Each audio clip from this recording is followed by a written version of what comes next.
Hello, and welcome to our channel, God Blessings for You. In a place known for its solemn prayers and centuries old traditions, a moment of thunderous disruption has shattered the silence. Today's story takes us straight into the sacred heart of the Vatican, a realm most imagined to be tranquil, dignified, and far removed from public altercations. But behind the towering columns and beneath the painted ceilings, something extraordinary has occurred, an explosive confrontation that may alter the direction of the Catholic Church forever. Imagine, if you will, the Vatican's inner chambers, a setting where ancient rituals meet modern governance, where cardinals robed in crimson gather under the weight of tradition. In one such gathering, the stillness was pierced by a sudden eruption. Cardinal Raymond Burke, a staunch defender of Catholic orthodoxy, rose to his feet, his face contorted with fury. He was not just voicing a concern, he was shouting accusations across the chamber directly at Cardinal Luis Tagle, a symbol of the Church's compassionate, inclusive future. The room froze. Eyewitnesses described the air growing thick with tension as Burke thundered his reproach, claiming Tagle was betraying Catholic doctrine and diluting the Church's sacred foundations. The reaction in the room was a mixture of stunned silence and uneasy glances. These were not just theological disagreements being aired. This was an ideological collision, two opposing visions for the Church clashing in the open. What made the moment even more remarkable was Cardinal Tagle's reaction. He didn't retaliate, didn't raise his voice, didn't even flinch. With calm composure, he folded his hands, looked at Burke, and simply listened. This quiet defiance, this act of radical patience, fueled Burke's anger further. But for others in the room, it sparked something deeper, a reflection on what leadership in the Church should look like. To understand why this confrontation matters, we must delve into who these two men really are. Cardinal Raymond Burke is a relic of the Church's most traditional past. Clad in ornate vestments, with trailing trains and fluent in Latin, he is a living emblem of an era where the Church did not bend to the world, it stood against it. Burke believes the Church must not change with the times. He holds fast to the idea that truth is eternal and that modern innovations, particularly those introduced under Pope Francis, are dangerous compromises. He is not merely opposed to change, he's actively resisting it. He has formally challenged the Pope's teachings, gathering like-minded cardinals to sign documents of concern. Some call them outright rebellion. In stark contrast, Cardinal Tagle is a vision of the Church's future, a warm, smiling figure beloved for his humility and compassion. He dresses simply, speaks gently, and embodies the inclusive vision Pope Francis has spent over a decade trying to shape. Tagle advocates for a church that welcomes rather than excludes, that prioritizes mercy over strict enforcement. He speaks up for the marginalized, divorced individuals, LGBT Catholics, immigrants, and the poor. His theology is not one of rigidity, but of relationship. It is no surprise, then, that Pope Francis has placed great trust in him, assigning him roles of immense influence. Many believe Tagle could be the next pope, a shepherd who leads not from authority but from empathy. So, what exactly sparked this unprecedented Vatican altercation? According to internal sources, Burke had learned of a new document under development, one that would make it easier for divorced and remarried Catholics to receive communion. For Burke, this was the last straw. He viewed it as a betrayal of the Church's foundational teaching on the indissolubility of marriage. Unable to contain his outrage, he confronted Tagle directly, convinced that the Filipino cardinal was behind the shift. Feeling overwhelmed, anxious, or unsure of your purpose, Bible Decoded is your step-by-step guide to understanding Scripture and finding peace, clarity, and strength in God's Word, even if you've never read the Bible before. Start your transformation today. Click the link in the comment or description to grab your copy now and let God speak directly to your heart. As Burke railed, something unexpected happened.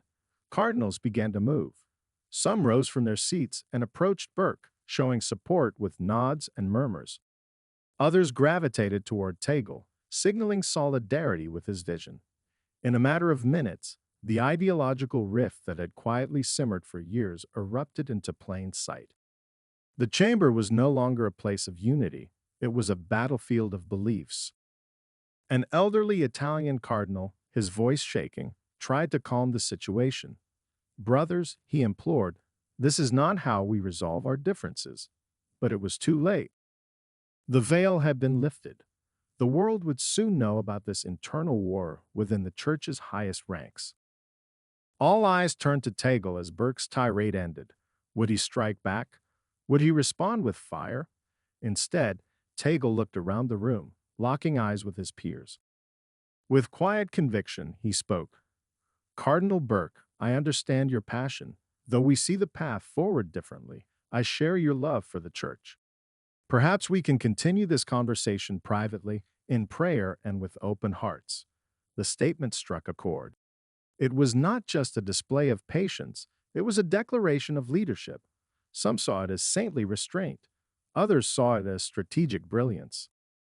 Either way, it disarmed Burke and left the room in stunned reflection. Why does this moment matter beyond Vatican walls? Because the Catholic Church, with its 1.3 billion followers, impacts lives far beyond its clergy. From the gay teenager in Brazil wondering if God still loves him, to the remarried woman in Italy who hasn't received communion in a decade, to the immigrant family praying for compassion in a foreign land. This battle isn't abstract. It's profoundly personal. The question at the heart of this confrontation is simple. What kind of church will the future bring? Burke's vision is clear. A church with unbending doctrines, strict moral codes, and clear boundaries between right and wrong. He sees flexibility as weakness, adaptation as betrayal. To him, to change is to risk crumbling the very walls that guard the sacred. Tagle's vision is different. He sees the church as a home, not a courtroom. His dream is of a community where mercy prevails, where love trumps law, and where the church walks alongside the broken rather than judging them from afar. This moment is not isolated. It's part of a larger narrative. The Pope himself is now faced with an impossible dilemma. Should he reprimand Burke, he risks turning the cardinal into a martyr for traditionalists. Should he ignore the outburst, he risks normalizing public dissent. And should he publicly endorse Tagle, he deepens the divide. Sources close to the Pope say he was deeply disturbed by the incident. A house divided cannot stand, he reportedly told his advisors. Now he must decide how to guide the church through its most visible crisis in decades. Already, the ripple effects are being felt. Conservative parishes are defending Burke, holding prayer vigils, and citing his loyalty to truth. Progressive communities are praising Tagle for modeling Christ-like grace under fire. Catholic media is ablaze with analysis. Secular outlets are running headlines about a Vatican civil war. And behind closed doors, the lobbying has begun. Cardinals are being courted, meetings are being arranged, alliances are being tested. At the center of it all is the fate of a new policy on communion for divorced Catholics. But behind that policy lie bigger questions. What of birth control? What of same-sex couples? What of women's leadership in the church? What of the dwindling faith in Western nations? Each of these issues points to the same underlying concern. How much can change before the church becomes unrecognizable? And how much must stay the same before the church becomes irrelevant? Experts say there are three possible paths ahead. First, the Pope could slow down reforms, acknowledging Burke's concerns. This would appease conservatives but devastate progressives.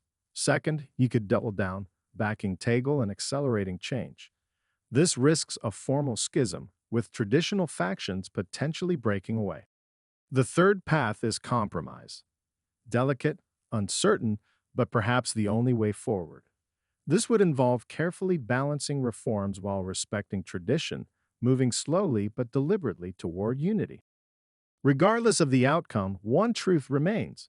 The church can no longer pretend this divide does not exist. It has been exposed, it is real, and it is global. Amid all this ecclesiastical drama, it's easy to forget the human faces involved. There's Maria, a devout Catholic whose husband abandoned her years ago. She remarried, but the church won't let her receive communion. I feel like a second-class Catholic, she says. God forgives murderers, but not divorce. Then there's James, a faithful gay man who attends Mass every Sunday. I didn't choose this. I just want to belong, he pleads. Their stories are echoed by millions around the world, people whose spiritual lives hang in the balance of this Vatican debate. History reminds us that the Church has weathered such storms before. The Protestant Reformation, the Great Schism, internal conflicts that shaped the faith for centuries. Each time, the Church emerged, wounded, changed, but still standing. What makes this moment different is the speed at which information spreads. Burke's outburst, once a private scandal, became global news in mere hours. The Church no longer has the luxury of time. It must respond, clearly, decisively, and with wisdom. This isn't just a Catholic issue. The Church is a moral compass, a political force, and a cultural giant. Its stance influences everything from global policy to personal identity. Should it embrace Table's inclusive approach, it could revolutionize how the world sees love, mercy, and community. Should it entrench in Burke's conservatism, it may become a bastion of unyielding tradition in a world that's quickly moving forward. As we await the Pope's response and the Vatican's next move, one thing is clear: this was no ordinary argument. It was a revelation, a rupture, a reckoning, and it will shape the Church for generations. So don't look away. Don't dismiss this as irrelevant. If you are Catholic, you are part of this story. If you care about faith, humanity, or justice, this affects you too. Now is the time to be engaged. Reach out to your bishops. Speak with your parish. Share this video. Talk to your friends and your family. And most importantly, pray. Because the decisions made today will echo across pulpits, pews, and prayers for years to come. This is not just a Vatican showdown. It is the soul of the Church on the line. Thank you for watching Starbooze. If this video moved you or made you think, be sure to like, comment, and subscribe. And if you want to stay updated as this historic story unfolds, hit that bell icon so you never miss an episode. Until next time, stay informed, stay prayerful, and stay hopeful. The Church may be at a crossroads, but faith still lights the path forward. If this content blesses you and you'd like to support our mission, you can buy me a coffee or give a super thanks. Every contribution helps us create more content to inspire and uplift others.